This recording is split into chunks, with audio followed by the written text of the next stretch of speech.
Vítajte v najväčšom zábavnom parku v Poľsku.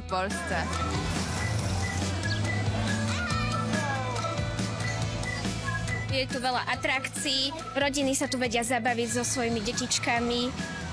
Chodíme sem už približne 5 rokov a chodíme sem na jar, na jeseň a aj v zime. Na čo sa najviac tešíš? Maskotov. A okrem maskotov, čo sa ti tu ešte páči? Čo by si chcela vyskúšať? Kolotoče. Máš rada rýchle alebo pomalé kolotoče? Rýchle. Zabavia sa tu dospelí, ale aj deti, tie najmenšie, dokonca aj dvojročné, majú k dispozícii až 28 atrakcií. Ktorá časť pre deti je zatiaľ najviac obľúbená? Decka na začiatku, kde je viacero tých detských atrakcií, tak tá. Veľmi sa s nimi teším, hlavne preto, že dneska aspoň trošku môžem byť s nimi, lebo nebývame v jednom meste a mi je to trošku ľúto. Aspoň trošku si to môžem s nimi užiť. Ja to som veľmi šťastná.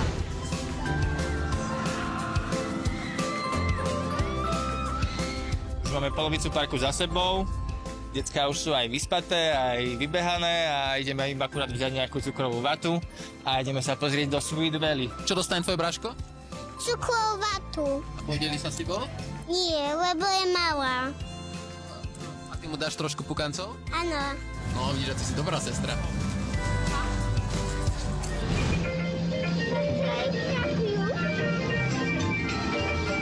Deti sú vyblázené do síta a teraz už iba čakáme, kedy zaspia a môžeme sa vyblázniť my na veľkých kolotočoch.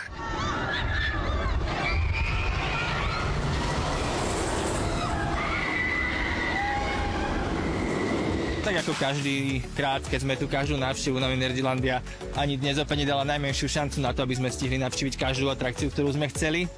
Ale práve sme sa teda pozreli do vodného parku, ktorý je na novo otvorený. Teda boli sme tu teda ešte prvýkrát vnútri sa pozrieť a teda určite máme ďalšie plány na leto a ďalší dôvod na to, aby sme sa opäť vrátili. A ako to vnímate tento výlet, že skôr je to niečo také, že adrenalinové alebo aj oddychové?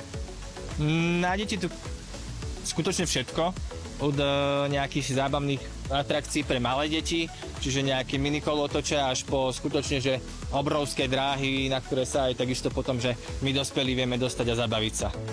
Čo povieš kamoškám, keď sa vrátiš domov? Ako tu bolo?